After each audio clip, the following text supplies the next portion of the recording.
चार चोरों की सर्वोत्तम प्रेरणादायक कहानी। ये कहानी है चार दोस्तों की।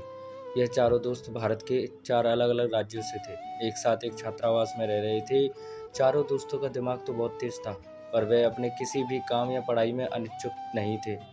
वे लोग किसी भी काम या अध्ययन को समय पर बिल्कुल भी करीब आने पर ही तय करते थे, जिसका परिणाम यह था कि किसी भी काम या परीक्षा को अच्छे परिणामों के साथ पूरा नहीं किया जा सकता था।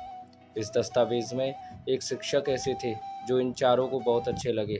शिक्षक जब उसके पास आता तो एक हिस्से का लोटा रहता है जिसमें वो हर दिन पानी पिया करता था।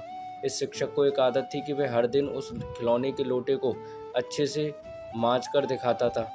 इसी वजह से उसका खिलौने का जो लोटा था वह हमेशा चमकता रहता था।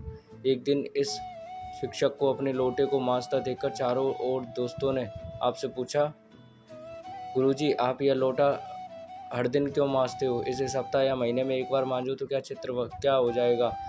टीचर ने चारों की बात सुनकर आश्चर्यचकित होकर कहा, शायद तुम सही कह रहे हो, मुझे यह हर दिन नहीं मांजना चाहिए। अब मैं इसे हफ्ते में एक बार मांजूंगा। अच्छा सुनो, क्या तुम मेरे लिए एक काम कर सकते हो? क्या एक सप्ताह बाद तुम इसे मांज दोगे? चारों दोस्त खुशी खुशी इस काम के लिए मान गए। एक हफ्ते बाद टीचर ने अपना वह लोटा इन चारों दोस्तों को मांजने के लिए दे दिया।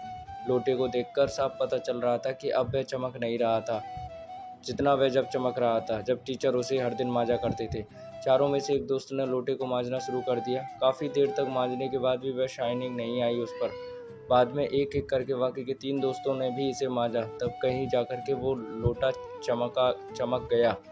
समय वापस लौटा। सभी दोस्तों ने यह माना कि हर दिन मांजने में ही समझदारी, जितना दिन हो जाने पर अपनी चमक खो देता है और ज़रूरत से ज़्यादा इस पर मेहनत करनी पड़ती है। टीचर ने चारों दोस्तों को अपने पास रखा और उन्हें समझाया, देखो बच्चों, यह हमारा शरीर, दिमाग और हमारी लोटा सोच, इन सब का सिद्धांत है। ऐसा मान लो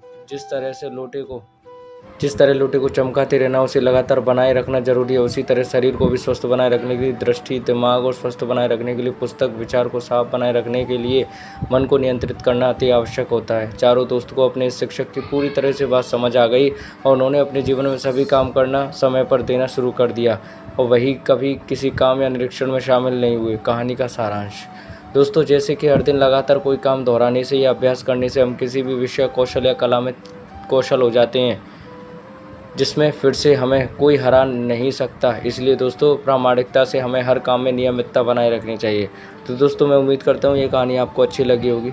इसलिए अच्छी लगे लाइक और शेयर ज़रूर कर दीजिएगा। चैनल पर नए हैं तो सब्सक्राइब कर लीजिएगा। थैंक यू दोस्तों।